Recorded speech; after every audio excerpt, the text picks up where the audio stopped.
Welcome back to the Smart Driving Cars podcast. Thank you for spending time with us. I'm Fred Fishkin, along with the Faculty Chair of Autonomous Vehicle Engineering at Princeton University, Alain Kornhauser.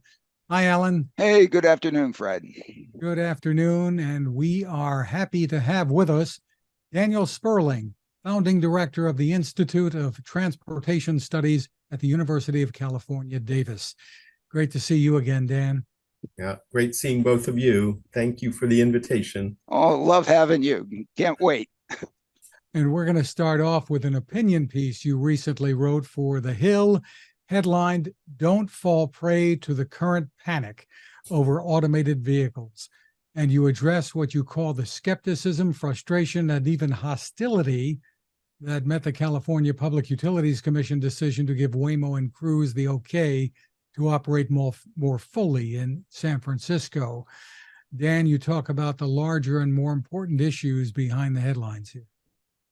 Yeah, I was frustrated. Because I'm in California here, I was bombarded with articles in the San Francisco Chronicle, the LA Times, everywhere. And it was just a torrent of all these problems, the cones, the fire trucks, the emergency vehicles, blocking an ambulance, which actually turned out not to be true. And so I finally said, okay, my wife said, okay, just go write a darn op-ed already. Stop belly aching to me. Excellent. Wives are great. Wives are great. So, that was the motivation for it. It was like, because, there's always, the media, of course, it's a lot more fun and interesting to write negative things than it is to write positive things. But I even talked to the LA editorial board because they did an editorial on it, and they contacted me, and I told them the story. I says, okay, there's challenges, but we've got great opportunity here, and let's not just focus on all the things that could go wrong or are going wrong, and put it in a larger context. And they mostly ignored me. Well, give us your thoughts. With all of this coming out, the stories every week at least, it seems, and yet Cruise and Waymo are still there in San Francisco, and they're expanding territories. Tell us what your thoughts are about, should they have done anything different in rolling it out? I'm not talking about the technology necessarily, but do you think they could have handled this differently? Well, I don't think they could have handled it differently, but they could have done the rollout differently, because they did pick one of the hardest places in the world, certainly in America, to test it out in San Francisco. But they said that was explicitly why they did it. And so I respect that. Waymo started in Arizona, where I'm going to be tomorrow. And I've ridden in the Waymo vehicles in Chandler in Arizona, and it's really so much easier. There's, it's broad arterials. There's not that much traffic. There's almost no pedestrians, hardly any bikes. It's very simple compared to San Francisco. So, that was their choice. That was their decision. And I guess, it seems like they've survived it. So, I'd say it's probably, it was, in the end, it was the right choice. They've gotten a lot of bad publicity, but nothing that's stopping or blocking them. And they've learned a lot, and they're spreading to other cities. So I think my concern I'm a transportation guy. I'm not a technology guy. I'm not a automated vehicle guy per se. And I look at it and I say, okay, we have a challenge in this country and the world. We've created this very car-centric transportation system. And if we're worried about climate, reducing greenhouse gases, if we're worried about the vitality of our cities and the health of individuals and amount of space devoted to parking and transportation, to roads, there's almost nothing we can do except electric vehicles, almost nothing else is looking promising. Vehicle miles traveled has been flat for many years. It's not gone down. Carpooling's been essentially a failure. We built all these carpool lanes and carpooling usage has gone down. So what this presents is, so if these vehicles, okay, I'm telling the whole story now, but if these vehicles are personally owned vehicles, then yeah, that's, as I wrote in my book, that's the hell scenario. You're going to see probably a doubling of vehicle use. People are going to treat their cars as hotel rooms, offices, and so on. But, and this is something Alan's been championing also, so that's partly why I am happy to do this, is Thank you. that, really just about the only option the option we have in transportation for significantly reducing vehicle use, reducing the cost of transportation, is shared or pooled automated vehicles. And so it's not clear that will be how this all plays out. But if we shut down, or we keep pushing automated vehicles further in the future, then, we are precluding that, taking advantage of that opportunity. Yeah, well, thank you, Dan. It is sort of, it's been what I've been trying to preach on this. I consider myself a transportation person too, although I certainly dabble out in it from the technology point of view. I have for more than 50 years now, trying to bring automation to improve mobility in cities. Failed for more than 40 years, that's for sure, because we didn't make any progress. And of course, out of this, I see the opportunity, simply because the ways to do automation safely, and to really do that, you needed to do new infrastructure. And the cost of new infrastructure is basically infinite. I mean, for New Jersey, it's trillions. Okay, and nobody's going to do that, not out of the box. And the real opportunity here with this was, and the thing that became perfectly clear out of the DARPA challenges was, my goodness, if you put the intelligence in the vehicle as opposed to the intelligence in the guideway and the infrastructure to achieve safety, to not run over kids chasing balls, then in fact, there's an enormous opportunity to be able to, use the infrastructure that's already there, already invested, share it with the existing. It allows you to get started. Whether or not in the end you take it all over, or it's 50-50, or it's 90-10, or whatever the percentage, it gives you a chance to get started. And to me, that was the great opportunity. And one has to applaud Waymo and Cruise for choosing San Francisco as a place to test the technology, as you very well put it. It's tough there, the curviest road in the world, apparently, okay? And everything else that's there. It's tough. But at some point, this has to be a business that provides mobility, which is what transportation is provide mobility and improve quality of life. And the thing that I'm stuck on with all of this is that there's basically two ways to provide mobility to people. Non-people, we can talk about, moving boxes and coal and whatever separately. But if one's talking about moving people, it's the one is the Home Depot do-it-yourself, and the other one is getting a ride, and something giving you a ride.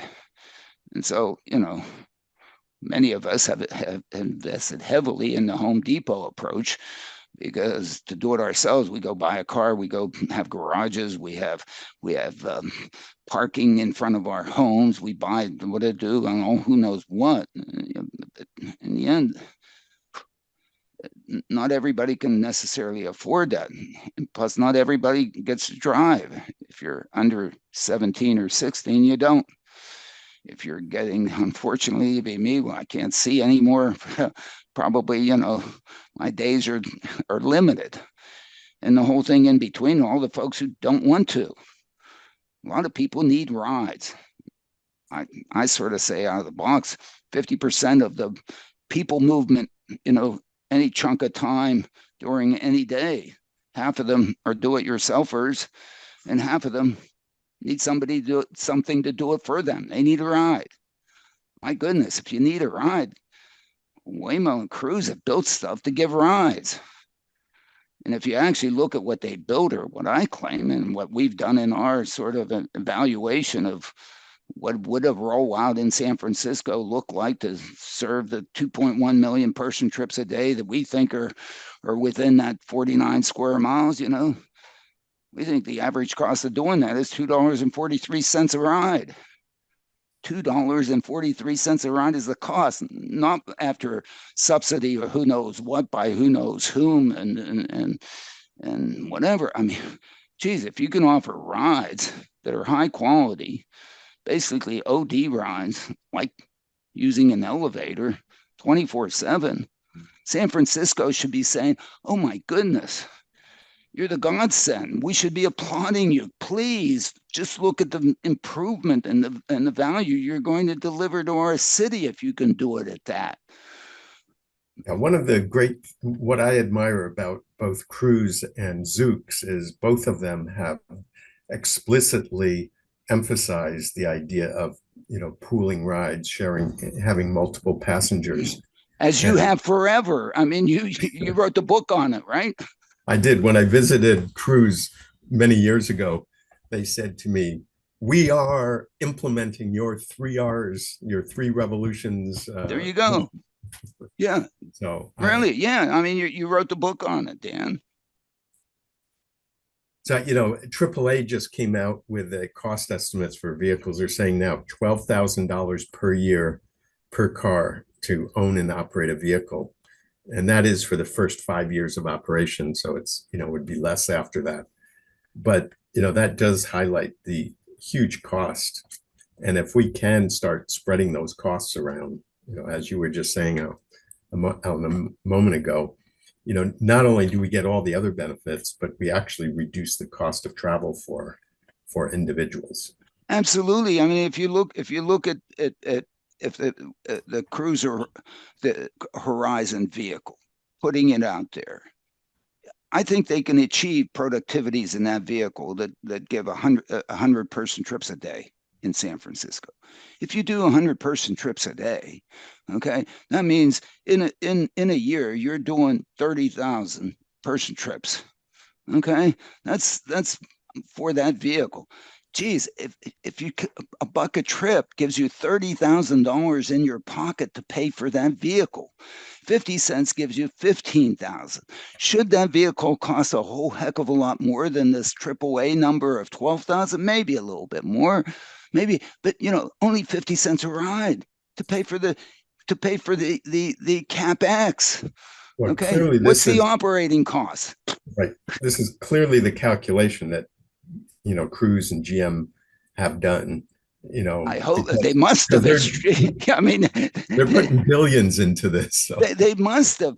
But the one thing that they haven't done in San Francisco is they haven't gone out there yet and said, we're going to really do this affordably. Okay. Right now, they're basically charging what Uber Lyft charges or what a taxi charges. A taxi has to charge more because they have this driver that deserves to earn a living wage. Well, they do have regulatory and political issues they got to deal with. So if they were seen as undercutting, the TNCs, Uber and Lyft, never mind taxis, there'd be an outcry because the taxis have to get all the licenses. They're already upset about the TNC. So if Cruise came in and started, so they're going to have to work through that. And but sure, maybe they need the license if they are going, and maybe Cruise can pay some licenses for this. Yeah. The license fee doesn't end up being the problem. The problem with the existing ride hail market or taxi market, that's the same, taxis, ride hail, is that you have to pay. The driver deserves to be paid while they wait for the thing, while they get to you, and when they take you. Okay, you need to pay for that service. One of the very innovative and politically savvy things that Cruise did is they worked with some of the local labor unions and got them to support them because they said at the end of the day, yes, there'll be fewer drivers, but there'll be a lot more other jobs generated and created. And the unions supported Cruise on that. So that's kind of, there's a lot of elements to this, for it to gain a lot of acceptance. And you see how many problems you can run into. But I will argue that there'll be the same number of taxi drivers and the same number of Uber drivers and gig workers, because right now the market share that they have of the trips in San Francisco is so small. Right. The opportunity is for this technology, because of its pricing opportunity of being really inexpensive, high quality mobility, is that not only is to pick up a whole other market that can't afford the taxi and the Ubers. They can still go because most of the people that take that, they don't care what they pay. They're on an expense account. They don't. Okay. It's not them. And the people that are struggling for that, my goodness, most of the time they're choosing not to go to the doctor, and they only go when they're really desperate and decide to trade food to go to the doctor. It's so big picture. You're absolutely right about it, because just as you say, if right now what we're talking about is converting people that are driving their cars that's not compensated work, and converting that into a commercial service. And so what we're doing is creating a lot of commercial services. And it's just like we replaced a lot of work in the house, with all the technology and all the dishwashers and so on. We're going to do the same thing. And so the net effect of that is just what you were saying, is that you're going to create a lot more business activity, which is going to create more jobs. And I think that's what a few people appreciate and understand. The problem is, in San Francisco, you do have a very good transit system. And so, the optics of it are that you're undermining transit. So I think the strongest selling points, in terms of market and politics, is going to be outside the dense city centers. And you've said that yourself, Alan.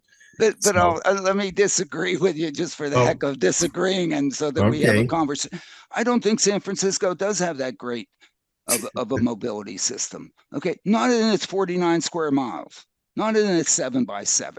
Sure, it has an automated subway for which it doesn't use the automation. It still has a driver up front, but okay, won't go there. To be able to take you to the airport, or to take you to who knows where, to take you to Berkeley, or take you to who knows where. All right. They do have a cable car. All right. Between midnight and 6 a.m., Mooney runs 2 buses. Two. Otherwise, you need a ride. If you need a ride in the middle of the night in San Francisco, what do you do?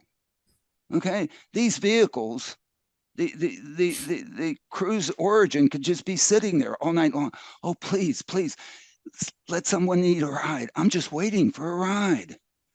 Okay, and during the day is to get around, to go from one of the hotels to go to place some Chinese restaurant.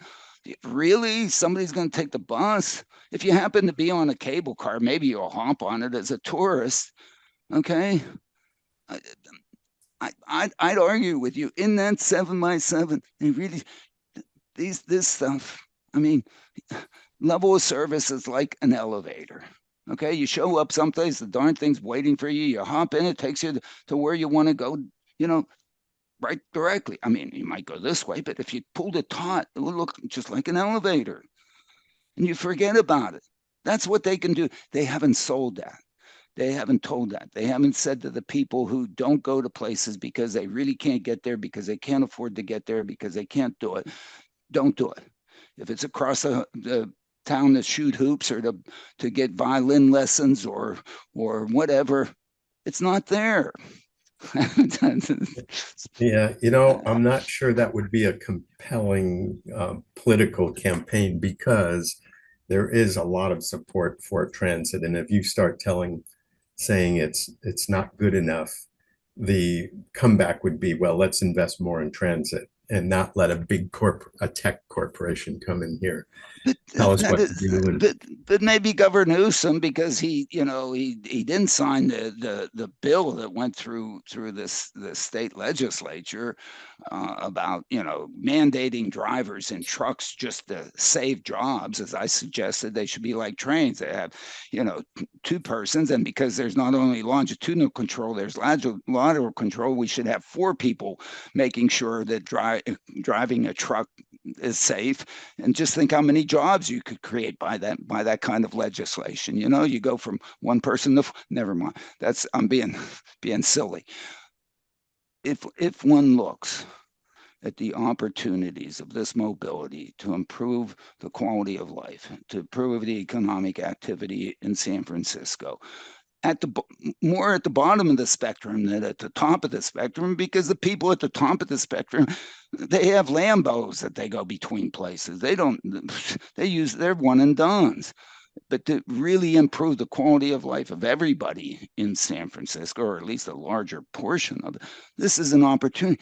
Plus, Mooney, okay, for every dollar they collect in the fare box, what they do, get a $4 subsidy on top of it to be able to pay it. I mean, come on. I mean, excuse me. And that's at the level of service that they offer. If they could offer that level of service even more to get even more ridership, they would do it. But to do the incremental, guess what? They're up against it. They would need 5 times the amount of money they could collect out of the fare box. These things, oh my goodness. Again, our numbers say $2.50 a ride, and you make a little bit of money. Charge $4, everybody's happy. well, it's clear that we do a very poor job of serving a large percentage of our population. We've marginalized a lot of people, We and certainly have. provide poor service to a lot of people. So yes, and we've continued to fail over the years in making it better.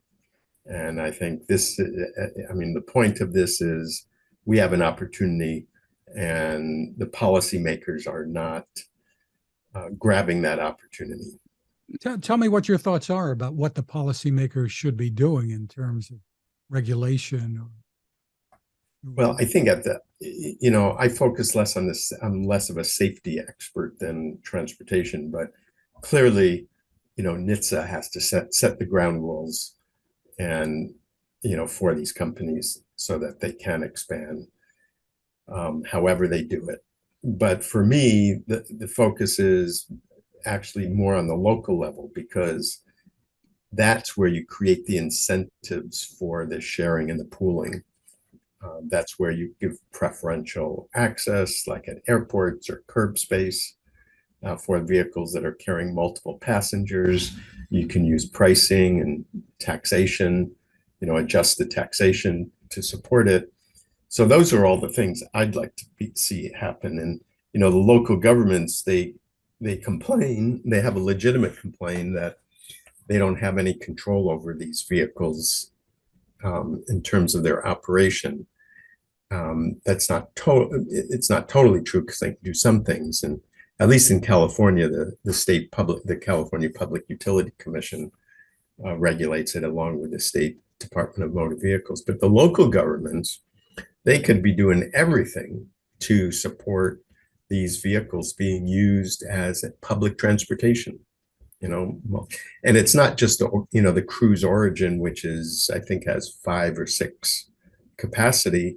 I mean, you can make buses, small buses, and that are demand responsive, app based, and then you're really reducing the cost even more so, and creating even more efficiency. So and some of those, the challenge is getting from here to there. But it's also local governments becoming more savvy, and they never did with Uber and Lyft, some of the cities gave a slight, they adjusted the taxes a little bit. And I believe Chicago was the first major one to do it, where they charged a little bit less for a pooled ride than for a single ride. But that was about the only thing that was done. In fact, they did just the opposite. At airports, they pushed, the TNCs farther away. They gave preferential treatment to the taxis. And so they didn't do they haven't, and they aren't doing the kind of things, that will lead to a transportation system that's far more efficient, as well as being safer, but far more efficient and far lower cost, and providing and far more equitable, giving a lot more people access and mobility that, they don't have now. I do completely agree with you on that one, Dan. The local folks have an enormous opportunity here, again, because they manage the curb space. And certainly, my bias in terms of looking at this stuff is that it's not a replacement for ride hailing that comes to my front door and drops me off, inside the building, and I don't have to do anything to access it. I'm a big fan of of identifying curb spaces or kiosk areas, just like a lot of taxi stands that exist where people know that they can go get a ride, and get a ride soon. And these things are then restricted to basically going to other taxi stands or kiosks, so that the opportunity for pooling, just like in an elevator, you're either going up or you're going down, and the elevator stops and it stays open in case anybody else wants to come in, and then it takes you to where it's going. And having, of course, the information system out there to make sure that you get in the right vehicle and doing all that, that's all easy to do. And then you know where to go. You get in, you go, you get out, and you forget about it. If somebody else gets in with you to handle the peak, I mean, elevators couldn't serve buildings if they weren't shared in peaks, because we can never put enough elevators in a building to handle a peak. But the way they do it is to be able to share it during peaks. And this is a way to keep a fleet size down so that the CapEx is reasonable, so that your CapEx doesn't kill you, and you get productivity out of vehicles. You have less energy use. All the other things come with it, less congestion, blah blah blah. During the peaks, during the off peaks, middle of the night, there's no opportunity. Make sure the vehicle isn't so big that you're afraid to take them.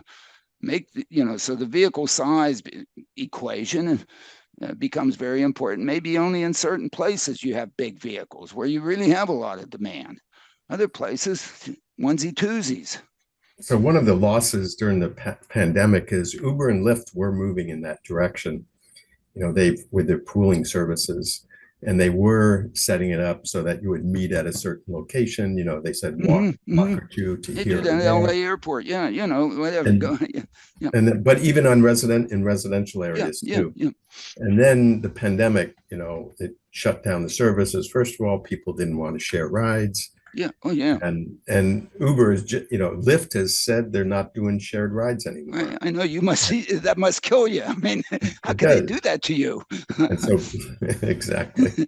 And Uber has started up in a limited number of cities, but it is. I mean, there's a lot of opportunity to make this work, and in a very efficient way, and at a relatively low cost way. And so I'm counting on GM especially. I haven't seen Waymo being especially committed to that vision, but GM is, and we'll see what happens with Zoox, because Zoox is also.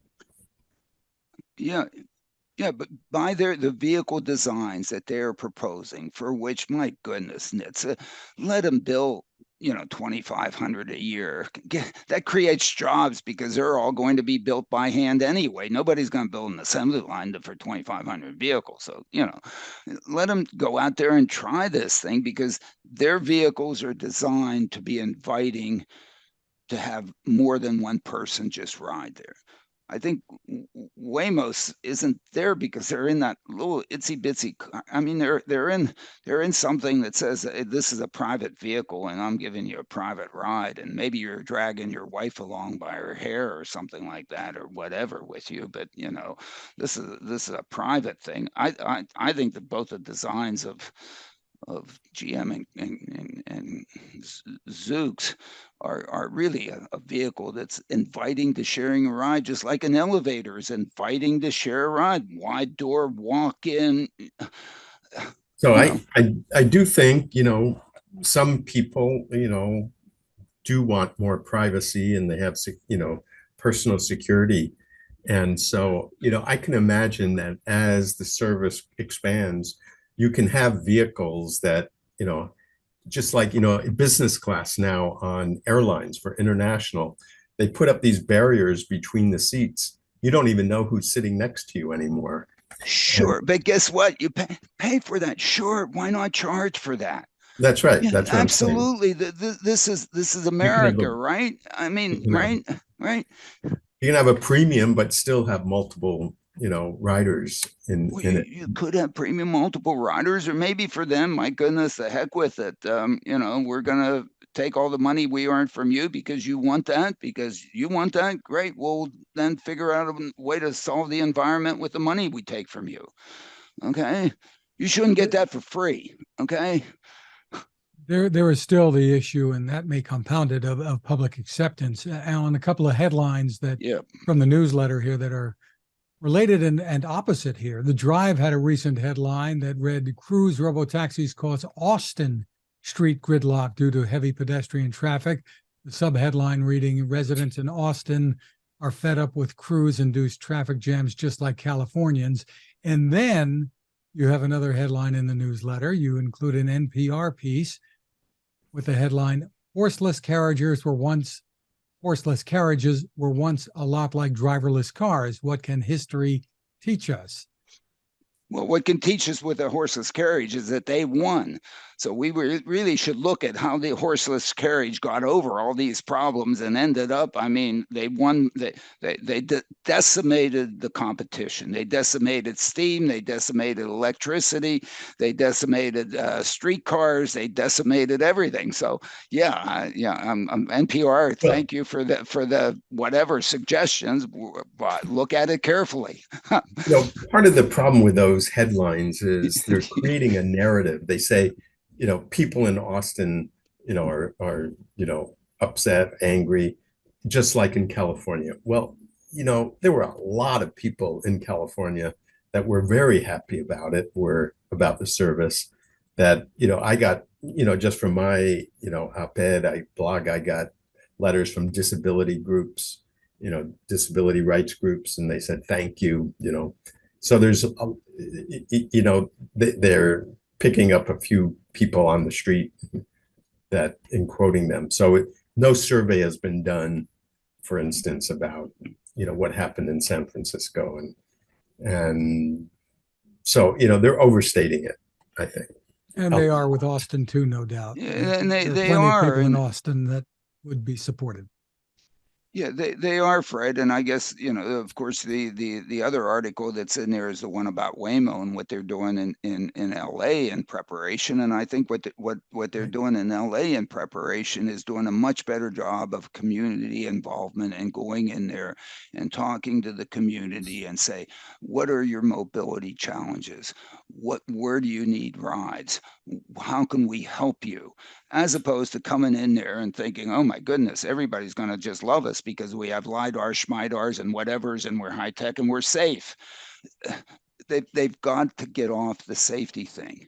The safety is a necessary condition. You can't play unless you're safe. So But there, safety is not going to get you one rider. You've got to talk about the mobility you offer. You have to talk about how much it's going to cost. You have to talk about level of service. You have to talk about it being able to get you there. That's what you need to talk about. You need to talk about the quality of the ride, the safety, and they had to do safety because, of course, from where they're coming and looking at all these gizmos on there, they're afraid. But they've proved the safety thing. They are safe in San Francisco. Now let's talk about the value of the mobility that you can deliver to the community and the quality of life and the economic opportunities and the value and the improvement of the neighborhood and the city. Talk about that. What do you think, Dan? Exactly. Exactly. And, and that is, I mean, it's probably the case. I mean, I saw an analysis done of the crashes in San Francisco. And, if you do any kind of reasonable analysis, it looks like these vehicles did at least as well, and probably a lot better than a comparable, humanly driven vehicle. But they cherry pick all these anecdotes about.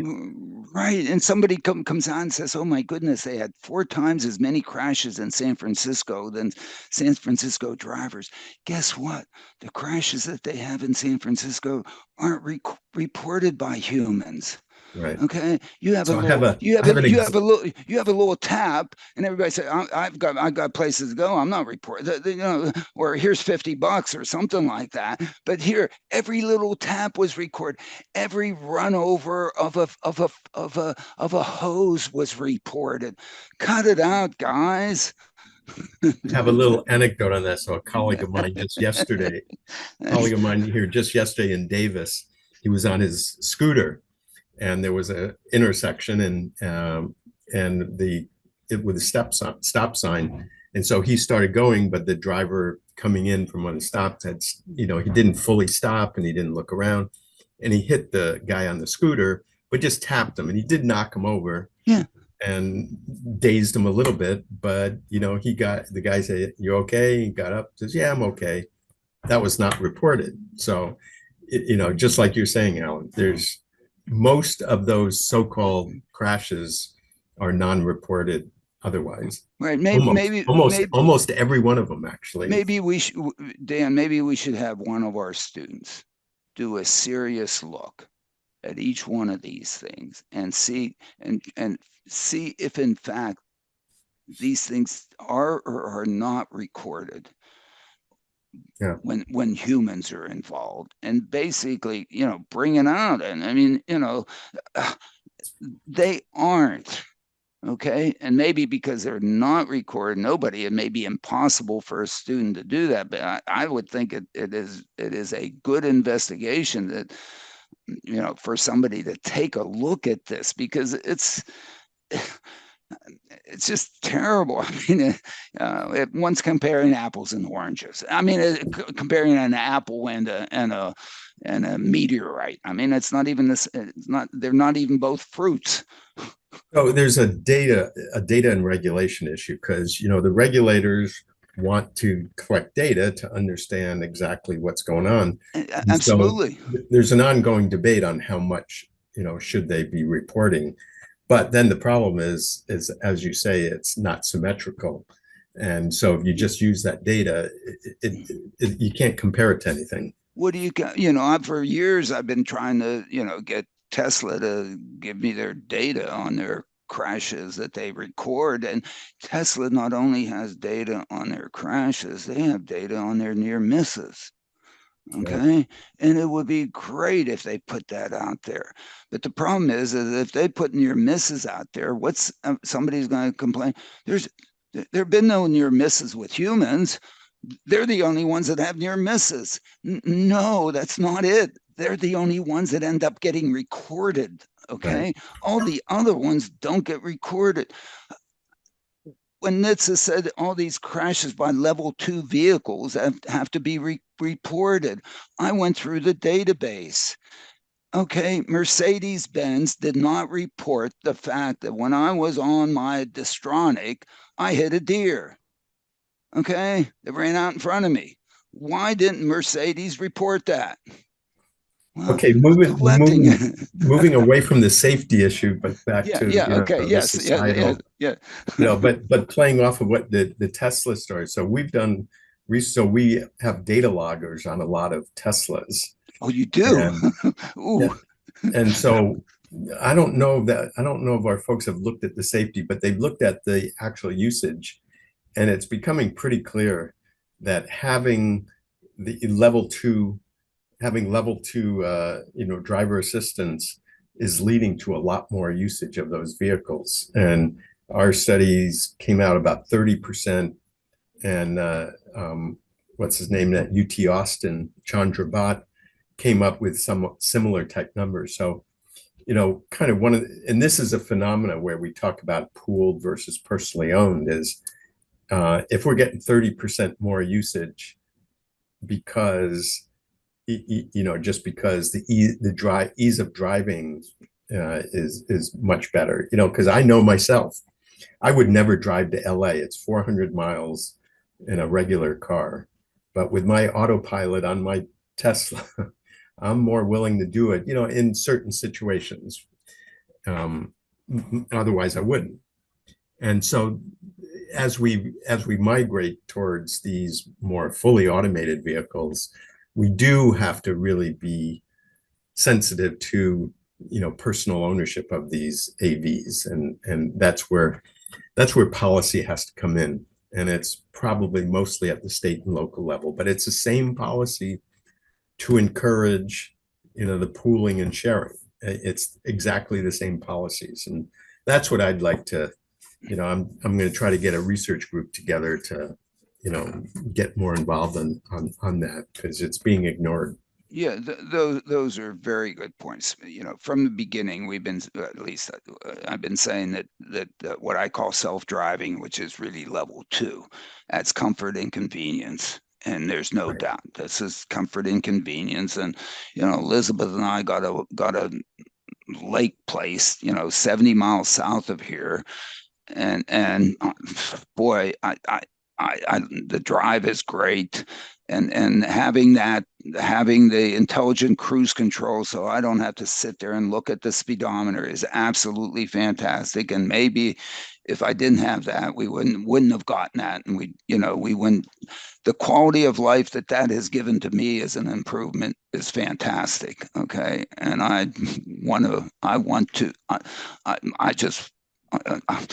think I deserve it. Sorry, Dan, but whatever. I think I deserve it, and I think people deserve it. On the other end of the spectrum, with the driverless stuff, I mean, what we try to look at is we try to figure out what the latent demand is in cities for mobility. And I think if you look at the lower part of the spectrum of income distribution, between the 10th and 30 percentile and so on, there are a lot of trips that are not taken because people can't afford them, and there's no transit system that can serve them when they would like to go, and therefore their quality of life, I think, because if we look, we all know that the improved utility, and you've got to have enough utility gain out of the thing to be able to then offset whatever the darn cost is. And right now, the cost of the Home Depot style is non-inexpensive. Okay. And therefore, those folks deserve an opportunity to have some mobility to improve their quality of life. So we can't all usurp it for ourselves. How do we then put it together so that we don't destroy the planet and all the other things? And, to me, that's where the sharing, and what you've been preaching from the beginning, the sharing is key important, and we can. And it is, and still have high quality of life, and have quality of service, and high quality of life, I think. Talking about the planet, Dan, you were quoted the other day by CNN reporting on Governor Newsom's move to file suit against the oil companies for what they call a pattern of deceiving the public on the effect of their products. Newsome had spoken at the climate summit last week. So all tied in, a little different avenue, but tied in. Yep. It's, there's the climate change. I mean, the evidence is overwhelming, right? That, we are seeing significant climate change. It's going to accelerate unless we do something about it. And so, I'm pretty encouraged because on the electric vehicle side, we're making great progress. Those of you on the East Coast, maybe, You don't see it as much. Although you're in New Jersey, New Jersey's doing okay. We're doing okay. There are a lot of Teslas in Princeton. Fred drives a Tesla. I guess I got to get one. But you know, the US as a whole is way behind Europe and way behind China. And, you know, they've tried to, the Biden administration has tried to accelerate EVs, but by throwing money at it, as opposed to adopting regulations. And I think we've come to learn through research and experience that the most effective rules in that for electric vehicles are regulations that are imposed on the auto industry, because the industry is ready. They know how to do it. They have the supply chains, they have the technology, and it's just a matter of moving forward. But that's, you know, for the climate story and transportation, you know, that's, you know, beginning and end of the story is the electric vehicles. And that's why this focus on shared automated vehicles, I think, deserves so much more attention than it's getting. You know, we talk about reducing VMT, but as Alan just pointed out, you know, that is a good strategy overall, but there's a significant part of the population where that would be an unfair strategy to impose on them. You know, they don't have good mobility and accessibility. So anyway, maybe that's a good place to end this. Well, but just on that, I think I always prefer to talk about PMT, personal miles traveled. I agree. On the individual, and the question is how do we package those person miles? And we have the opportunity through sharing to actually do both. Okay, if we do the sharing when the sharing in fact is easy to do, as opposed to, I have no idea when my neighbors need to go or want to go anywhere. There is no information system that even gives me an opportunity to share rides. Although I did share rides with Henry von Cohorn, my backdoor neighbor, to go to the Princeton football game last Saturday. So we did. But the amount of information that exists to be able to have some of us, whereas, you know, some of these vehicles, they are going to be electric. If we disperse them correctly, then let people aggregate themselves so that the opportunity for sharing exists. I think we have the opportunity to get there, have both things, increase PMT, decrease VMT. Yeah, that's exactly. I've been actually saying that in my. You've been saying that forever. Yeah. I know. I know. Well, another quick Governor Newsome story while we were mentioning him. He's vetoed a bill that would have required human safety drivers in self-driving trucks for at least the next 5 years. And you highlight that in the newsletter, Alan. Yeah, phew, great. Move on. Yeah, great. Thank you. I mean, you know, talk about, well, never mind. Another quick headline, Tesla has released an update to the Optimus robot. There's video that you point out on. Yeah, people can watch it. Tesla I don't Daily. know. I'm not a big fan of reproduction of what people can do. I think automation should be used for what people can't do and reinvent how things are done, as opposed to having, you know, but whatever. Whatever. Watch it. It is pretty good, but it's technological. And we've been talking about Cruise. Kyle Vogt, the CEO, was at the TechCrunch Disrupt 2023 and said he would join the call to ban human drivers in city centers. Whatever. Yeah, sure. Okay, great. Yeah, and good luck. I don't know. Someday. Someday. Yeah. No, I think I'm worried about this stuff surviving and being able to go the next step right now. I mean, the issue is to get started. One of the things we never did in personal rapid transit is get started. 40 years, 3 systems were built. We got to get started. Terrific. Well, Dan, I want to thank you for spending the time with us. So once again, we really appreciate all of your insights and the work that you're doing. Well, thank you, Fred, and thank you, Alan. It's a pleasure, and you know, I love your newsletters. You know that I'm a diligent reader of them. Oh, thank you. That is very nice coming from you. And see you in Scottsdale, right? I mean, for the IATR annual meeting. I think the taxi industry has an opportunity to embrace this stuff, to actually be able to go out there and not only give rides to people who would like to have a person in there, but also give rides, shared rides to groups of people. So The opportunity. they have the mayor of Chandler giving the opening talk, and Chandler is where Yeah. Waymo is.